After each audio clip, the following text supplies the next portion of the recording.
काहींना तर माहितीही नाही की फणस फक्त कापा आणि बरकाच खाल्ला जात नाही, तर त्याच्या कुयरीची म्हणजेच कच्च्या फणसाची भाजीसुद्धा चवीला फार छान लागते. खायला चविष्ट आहेच, पण बनवायलाही एकदम सोपी अशी उपवासाची खास वेगळ्या पद्धतीची फणसाची भाजी बघूयात. त्यासाठी कच्चा फणस घ्यायचा, आकाराने लहानच असतो, त्याला कुयरीसुद्धा म्हटलं जातं. तो कापून घ्यायचा, चीक असल्यामुळे व्यवस्थित दोनदा स्वच्छ पाण्याने धुवून घ्यायचा.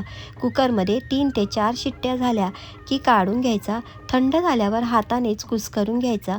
फोडणी करण्यासाठी एका कढईत तेल गरम करून हिरवी मिरची, जिरे, कढीपत्ता, कोथिंबीर घालून फोडणी तडतडल्यावर कुस्करलेला फणस घालायचा. व्यवस्थित परतून त्यात चवीनुसार मीठ, ओल्या नारळाचा खीस, कोथिंबीर घालून फिरवून त्यावर 5 मिनिटे झाकण ठेवून वाफ काढून घ्यायची. झाकण काढल्यावर खाण्यासाठी तयार आहे कोवळ्या किंवा कच्च्या फणसाची उपवासाची चविष्ट भाजी. चला तर मग ही पद्धत तुम्हाला कशी वाटली? आवडली असेल तर व्हिडिओला लाईक, शेअर आणि सबस्क्राईब करा आणि नक्की करून बघा. चव फक्त कोकणचीच.